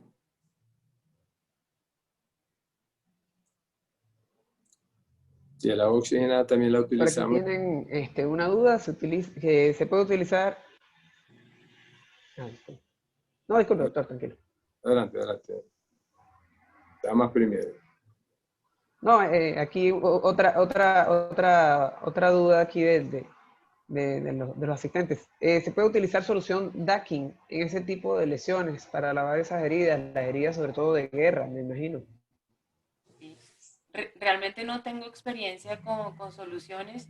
Al principio hacíamos diluciones con yodo, con el isodine, pero el isodine es bastante irritante. Entonces lo dejamos porque veíamos que nos producía irritación en la piel sana, pero no tengo experiencia con otras Eso. soluciones. Sí he visto publicaciones que dan buenos resultados, pero nosotros no la utilizamos. Sí, el doctor Parvisi es un tocado de las Es soluciones como el COVID. realizar el lavado.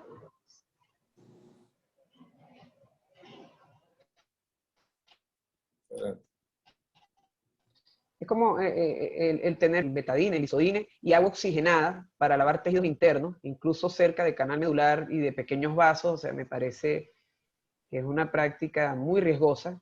El agua oxigenada no tiene cabida eh, como tal para un lavado, previo a un desviridamiento. Para eso tenemos solución fisiológica, inclusive hasta si estamos en el medio rural, no tenemos bolsas suficientes de solución fisiológica, agua destilada, incluso agua corriente para el primer manejo Agua corriente. de la herida, ¿no? Eso también es Es que bueno aclararlo que realmente a veces... lo que limpia es el barrido, Exactamente, no tanto exactamente. la... Sí, de acuerdo. Sí, es que Sí, esas soluciones con clorexidina o con isodine, pues no les van a lavar las bacterias realmente. ¿Sí? Porque Exactamente. recuerden que la piel tiene flora bacteriana normal, el estafilococo aureus es normal en la piel. Entonces, no creo que sea necesario usarlas y de pronto sí pueden producir una irritación o más inflamación de los tejidos internos que no están acostumbrados a este tipo de sustancias, ¿no? Entonces, nosotros, sí, al principio sí los usábamos, sí diluíamos el isodine y lavábamos con isodine y entonces quedábamos felices porque eso quedaba limpiecitico, pero lo que estábamos produciendo era una reacción inflamatoria y muchas veces los bordes de las lesiones se irritaban hartísimo, entonces las abandonamos. Eso que el objetivo o cómo se hace un buen lavado es con toda la solución salina que usted pueda, por barrido, totalmente diferente. Desbridar es quitar tejido muerto. Van bien sin otra sustancia química, ¿no? Aquí con sí. respecto a las curas, doctora, hay una duda aquí, que si han utilizado para las curas en una infección severa, usan Herdex diluido o vinagre. Eh, Utilizamos solución salina y vamos desbridando el tejido muerto, no mezclamos otras sustancias. Sí, el ácido hipocloroso toca tener mucho cuidado porque puede producir hasta quemaduras, ¿no?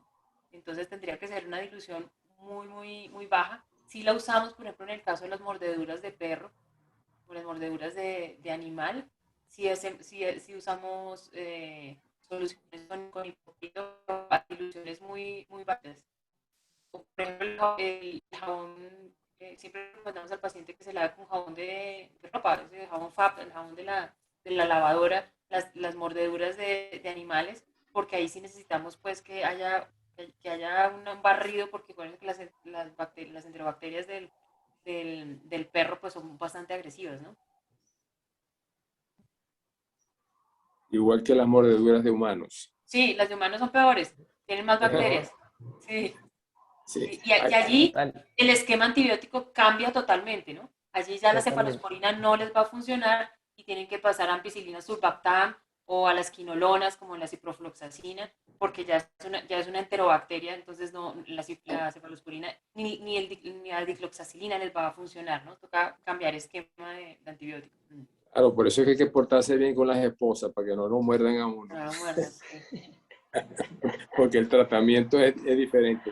Igual que cerrar esa herida también, la evidencia pues, en la literatura de heridas por animales, mordeduras de perros. ¿Cuál es la posición de ustedes con relación a ese tipo de diferentes animales? Jamás la cerramos. Jamás la cerramos porque el proceso infeccioso es muy, muy severo. Tenemos una muy común que es que cuando se pelean, entonces con el diente le dan aquí en la metacarpofalángica y hacen artritis séptica de la metacarpofalángica. Nunca la cerramos, siempre la lavamos. Son Lo terribles. único que cerramos es la cápsula. Si rompen la cápsula después de 3 lavados que vemos que está limpia, pues la cápsula sí la cerramos para que no vaya a quedar inestable. Pero las heridas no la cerramos. Aquí están hablando de muchas sustancias, de enjuagues bucales y de todo, pues yo realmente no sé qué químicos tenga eso que les pueda ayudar a un pie diabético. El pie diabético el problema no es tanto que esté infectado, sino que no le llegue irrigación. O sea, lo que le ponga antibióticos, es difícil que le llegue el antibiótico hasta allá, entonces por eso ellos tienen otro tipo de manejo. Si usamos ¿cómo se llama? Las curaciones donde le decimos en un platón, ponemos un poquitico de clorexidina diluido en agua, por ejemplo, para las tenosinovitis de Kerbein, para las bacterianas. Entonces, drenamos, lavamos la vaina y dejamos abierto, y al otro día le decimos al paciente que meta la mano en esa dilución y mueva la mano, ¿sí? Para que se lave toda la vaina tendinosa. Sí, sí la usamos, pero siempre hay que primero drenar y hacer un primer lavado quirúrgico con solución salina. Ya no somos tan agresivos de meter las sondas porque la sonda daña las vínculas, daña el tejido de las poleas, entonces con un gelco que es más delgado, hacemos la irrigación, porque siempre se tiene que abrir cristal proximal para que haga barrido. Sí, pero bueno, el mensaje importante es debilidad las partes blandas, porque vemos como muchas personas históricamente utilizan una serie de sustancias como milagrosas, ¿no? Las que ya hemos mencionado, el agua oxigenada, el Listerine, enjuagues bucales, pensando que esa va a ser la solución del problema cuando el problema es vascular, ¿no? Si hay tejido necrótico y no le llega el antibiótico por vía sistémica, si no tenemos buena irrigación, ese paciente no va a evolucionar satisfactoriamente. Entonces, hay que desterrar esas conductas de sustituir lo que es correcto por estas milagrosas soluciones que se aplican en la mano. Muchas veces que lo que producen, como tú dices, es mucha irritación y sobre todo conocemos el sistema de los tendones flexores, que nada más un grado mínimo de inflamación ya no va a traer un problema. Y que sigue siendo el enigma para nosotros, o sea, cuál es la mejor manera de manejar los tendones flexores, ni de la estructura tendinosa, etcétera, etcétera. Pero que va a tener de la mano, que es diferente a una rodilla, a una...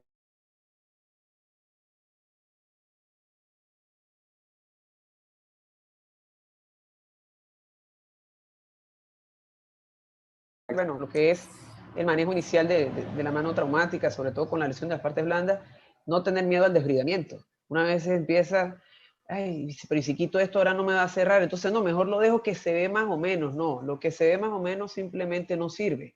Y hay que quitarlo y evitar sobre todo infección, más edema, más necrosis. Hay que quitar hasta donde haya bordes sangrantes de los tejidos. Y luego, bueno, nos sentaremos a pensar cómo cerramos esto, pero lo principal es quitar lo que no sirve y luego se verá. Para eso no quemamos, dicen por ahí. Sí, totalmente de acuerdo.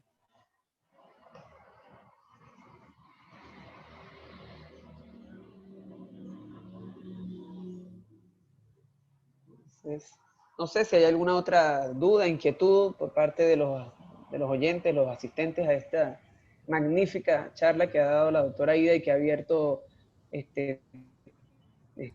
tanta tantas preguntas, tantas incógnitas, bastante frecuentes en nuestro medio, unas no tan severas, otras de verdad muy, muy severas, como los casos extraordinarios que nos ha presentado la doctora.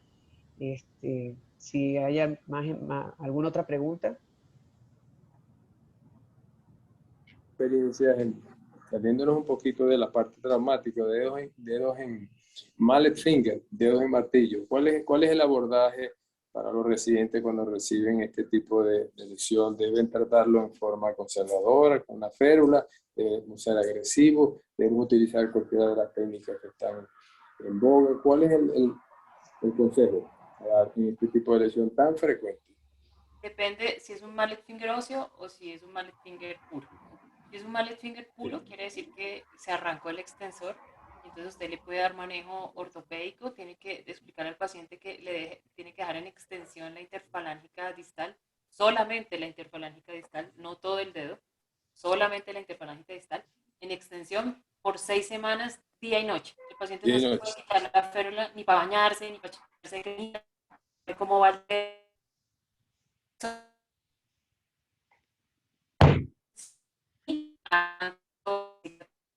Después de 6 semanas de extensión,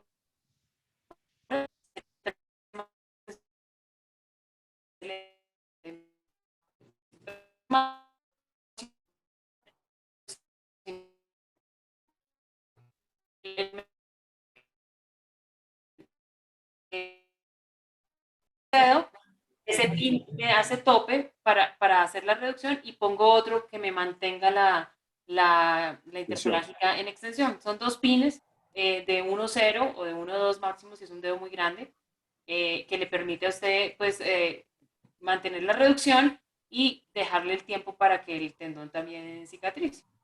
Y si hay deformidad en la articulación interfalángica proximal, swine neck, ¿cambia en algo la forma de colocar la férula? No, porque es que el cuello de cisne es compensatorio al mallet finger no tratado. Si usted trata el mallet finger, enseguida las bandeletas extensoras vuelven y se ponen en su sitio y corrige el cuello de cisne.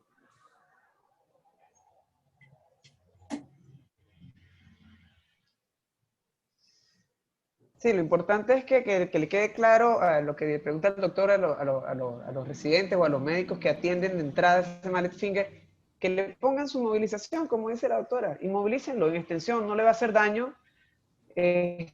Si no van a pecar por exceso, más bien se peca por defecto de dejar ese dedo caído, pudiera ser una lesión que simplemente con la inmovilización va a ir muy bien.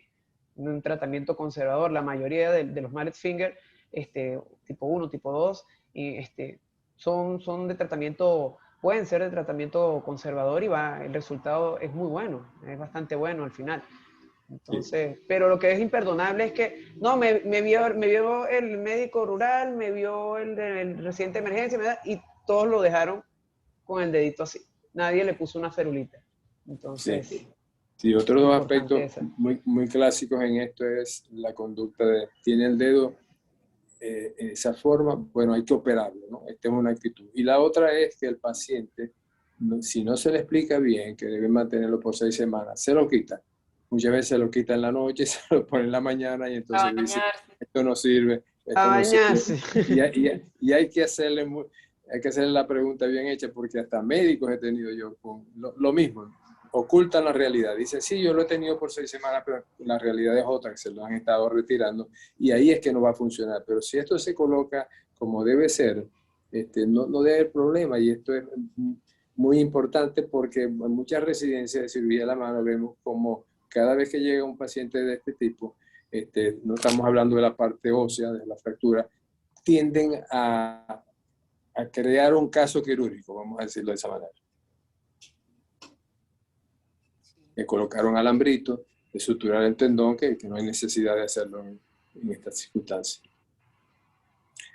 Doctora, ¿y la bridge plate usted utiliza con frecuencia, por supuesto cuando está indicado, pero lo utiliza la placa puente en estas lesiones muy conminutes de radio distal? ¿Con qué frecuencia en este tipo de situación de guerra? Sí. Bueno, lo importante es que el bridge plate necesita estar cubierto, o sea que si usted tiene una lesión de tejidos blandos, no se la recomiendo. Mejor póngale un fijador externo. La bridge plate es más que todo, o la mejor indicación que yo le veo es para ese paciente que es politraumatizado, o sea, que viene con un trauma craneoencefálico, que viene con trauma esplénico, que viene con tórax inestable y que tiene una fractura de radio muy, muy severa, y donde usted no lo va a poder solucionar de inmediato y que no sabe cuánto tiempo va a estar en la unidad de cuidados intensivos. Con la bridge plate, pues por ligamento-taxis usted puede organizar y lograr que ese radio no va a quedar anatómico, por lo menos para un segundo y darle una estabilidad absoluta. Ahí a quienes dejan la bridge plate, recomiendo que unos pins adicionales o unos tornillos mínimamente, porque el radio necesita una reducción anatómica a nivel articular. Entonces, si la usamos. ¿Qué veo de problema con la bridge plate? Es que no todos tenemos complicaciones. Entonces, cuando hay tejidos blandos de por medio, me refiero a fracturas abiertas, expuestas, claro, nosotros usamos más los fijadores externos. Y en esos escafoides que le vi una radiografía con una plaquita, ¿cuál es su preferencia o cómo ha sido su evolución o cuáles son sus pensamientos con relación a ello y la utilización de los tornillos convencionales, de headless screw? Háblanos un poquito de eso y qué ha visto. Sí, bueno, yo sé que las placas no son muy populares en el escafoides. Sí, yo sigo utilizando los tornillos de autocompresión. Si puedo por técnica percutánea, muchísimo, muchísimo mejor. Pero ya en no uniones de escafoides o en fracturas como esta que tenía un defecto óseo, pues la placa es una excelente herramienta porque es una placa anatómica, ¿sí? Que le permite a uno restituir, pues, si está en flexión, se fue en flexión, y entonces cuando usted restituye y lo pone en extensión le queda un hueco literalmente. Entonces, ventajas de la placa, que no tiene que poner un injerto tricortical para que estructural, ¿no? Simplemente con esponjosa le va a servir para esto. Entonces, placas las usamos en fracturas que tienen pérdida ósea o en no uniones donde el defecto óseo que va a quedar es grande, para no tener que usar redes tricorticales. Nos ha ido bien, no hemos tenido complicaciones. La única fue que nos tocó retirar una porque el paciente sentía un chasquido cuando hacía flexoextensión, entonces pues la retiramos cuando hizo la... Y la otra ventaja de la placa, ¿cuál es?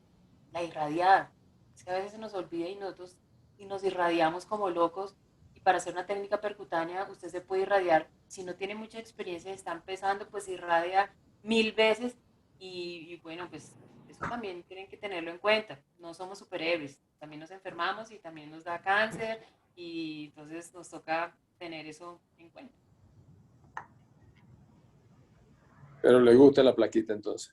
Sí, sí me gusta. Tiene sus bemoles porque, claro, si usted no tiene una buena exposición, pues no va a poder acomodarla bien, pero realmente uso el mismo abordaje que uso para para hacer una corrección de no unión con tornillo, es el mismo abordaje. Pero me parece que uno sí puede restaurar mucho mejor la anatomía con la placa que con el tornillo. Esto es para reconstrucción, para una fractura mínimamente desplazada de la cintura, no, jamás, un tornillo, compresión y un tornillito.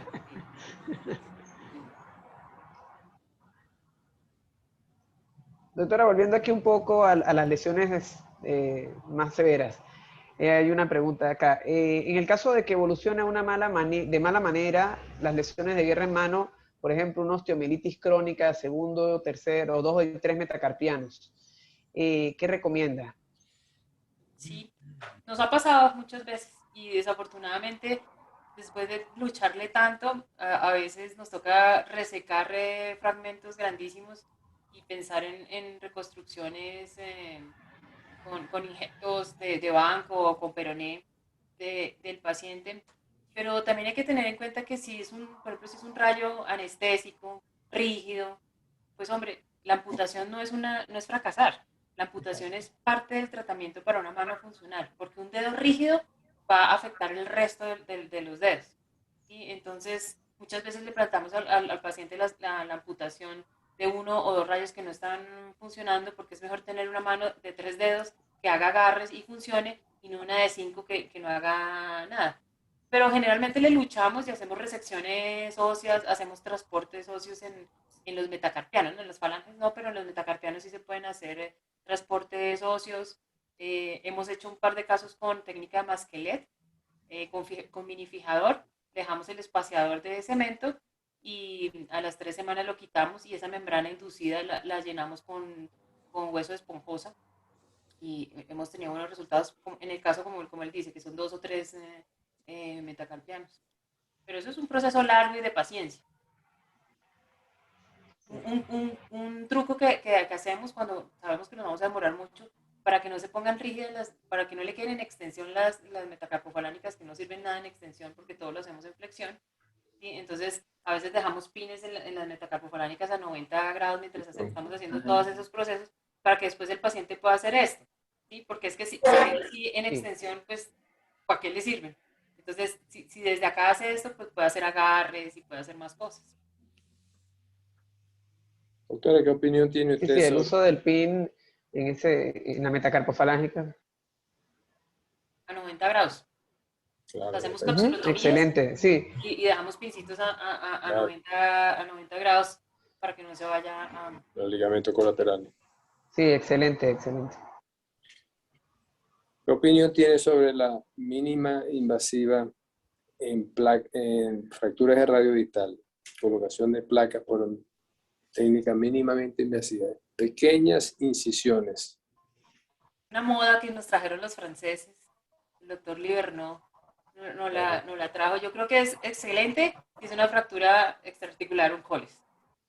Porque es que nada sacamos con que sea mínimamente invasiva y usted no logre una reducción anatómica en la reticulación. Y por una incisión de 1 centímetro, 1,5 centímetros, como lo describe él, sin abrir el pronator, porque uno generalmente abre el pronador acá y lo abre como un libro. En la mínimamente invasiva la abre acá y mete la placa por debajo del pronator. Entonces, si es una fractura extraarticular, divino. Usted queda como un príncipe con el paciente, una incisión chiquitita, espectacular.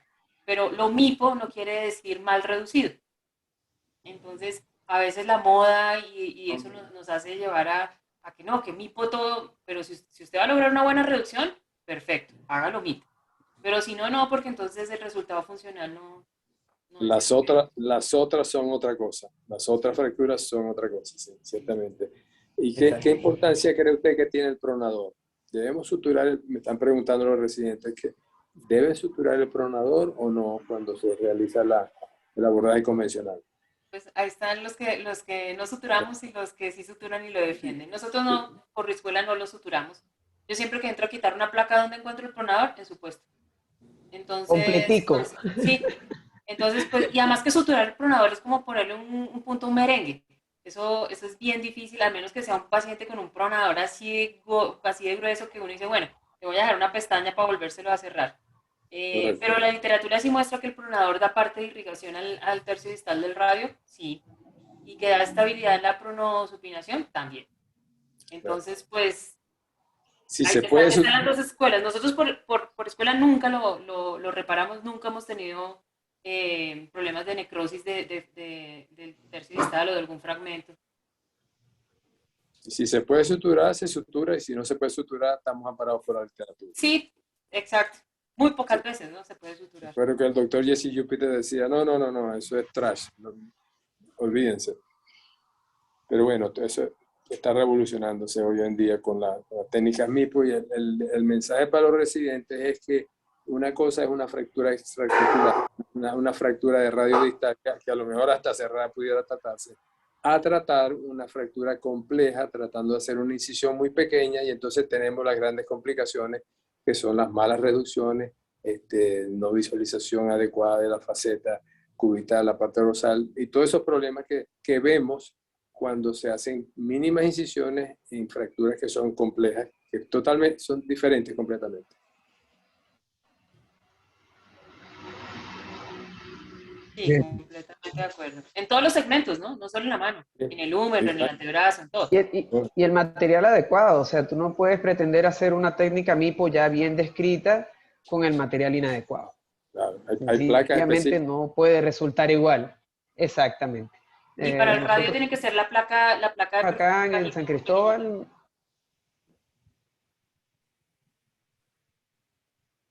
exacto, nosotros acá en San Cristóbal, placas, el perfil de la placa no llega a ser tan bajo, pero bueno, hemos intentado en ese tipo de fractura extraarticular, simple, con un buen hueso, y no será una incisión de 1 centímetro y medio, pero sí tratamos de hacer la mínima lesión posible de las partes blandas.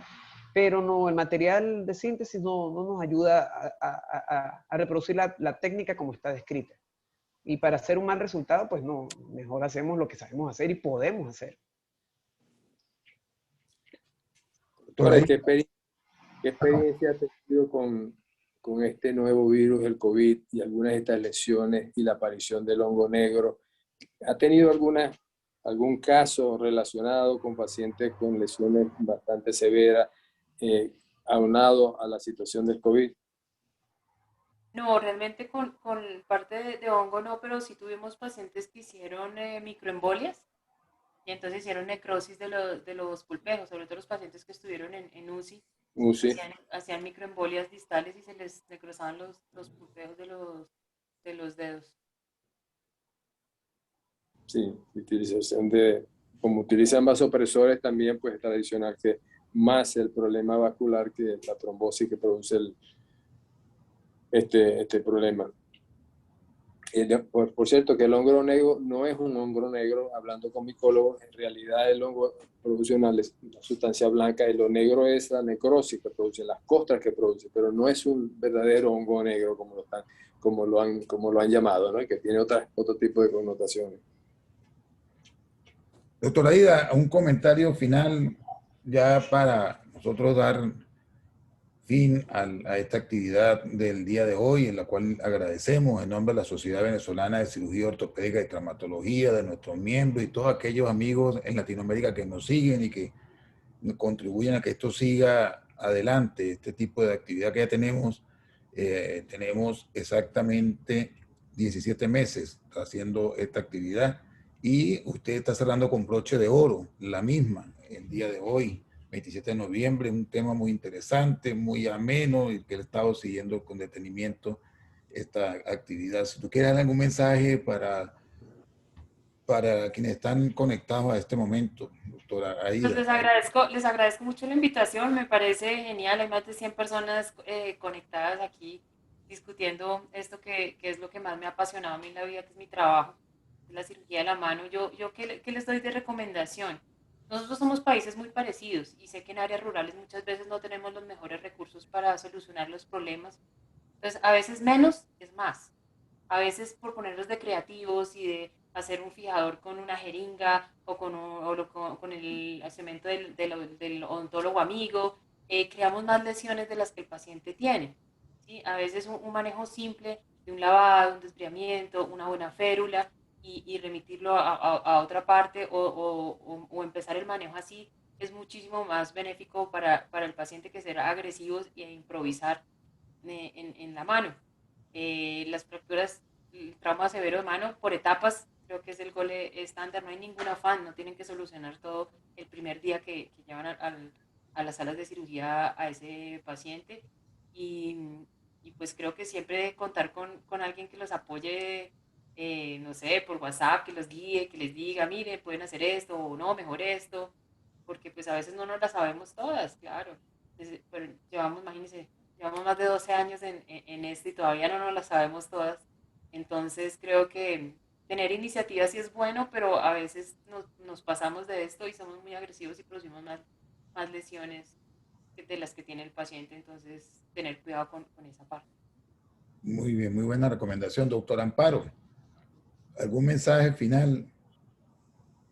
No, bueno, recalcar esto que está diciendo la doctora, el manejo de la mano traumática debe ser hecho por un profesional que esté preparado para tal fin, porque desgraciadamente se ve con mucha frecuencia que en aras de querer tratar ese paciente por personas no preparadas, lo que recibimos ya los cirujanos de la mano, los cirujanos plásticos que manejamos este tipo de lesión, es una lesión mucho más compleja que la inicial, con un pronóstico peor, muy, muy malo para el paciente. Y en estos medios, por lo menos en nuestra realidad actual, social y económica de Venezuela, es un paciente que cada vez tiene menos poder adquisitivo para la resolución adecuada de este caso. Entonces, yo sí hago eco de lo que dice la doctora. Es necesaria la presencia de alguien que tenga esta preparación. Que no son muchos, bueno, está bien, no seremos muchos, pero hay que buscar la forma. No tomar al toro por los cachos de cualquier forma, porque lo que estamos es dañando la vida del paciente, no es la mano, es toda su calidad de vida. De verdad, doctor Reni, muchas gracias. Doctora Aida, encantada de haber escuchado esta excelente charla, siempre excelente. El manejo de estas lesiones tan importantes, esa experiencia que ustedes tienen es envidiable allá en el Hospital Militar. Doctor Reni, muchísimas gracias por la invitación, doctor Nelson. Ya yo me estoy como despidiendo, disculpen, pero me imagino que de aquí viene el dejar la despedida.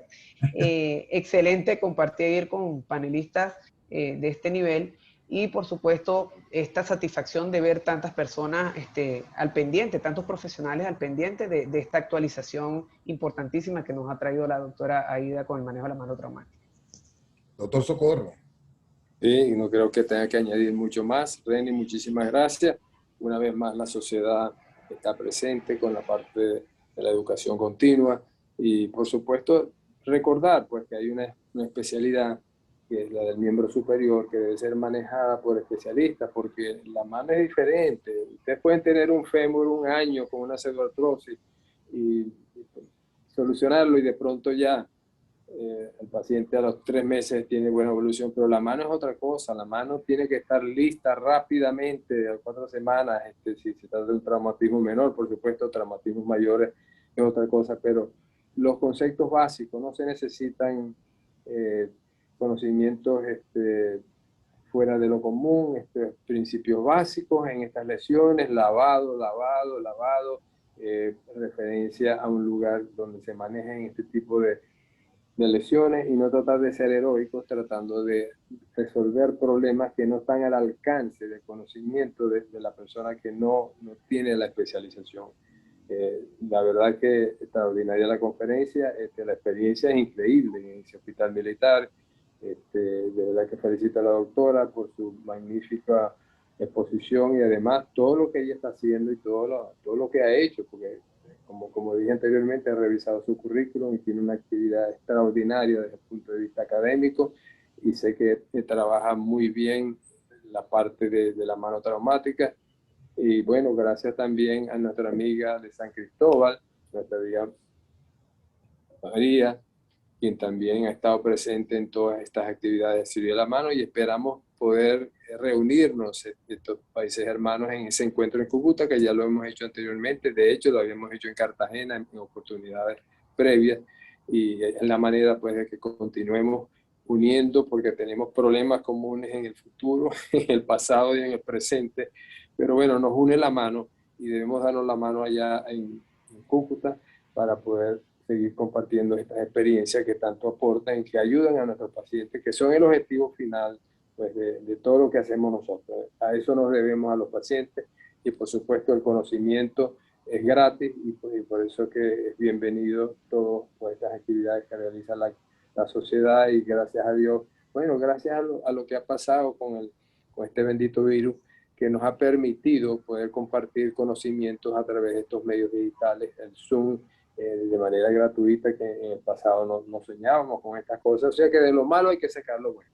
Y de esas manos malas, de esas manos que están muy malas, hay que tratar de mejorarlas y hacerlas buenas. Bueno, muchas gracias. Y sobre todo que hoy es día sábado.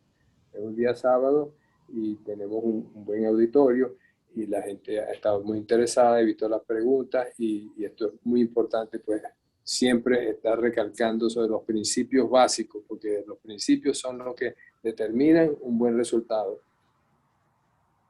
Bueno, muchas gracias a ustedes. En verdad es un placer haber finalizado este año 2021, estos webinars de SBC en línea con esta actividad que llenó las expectativas de todos.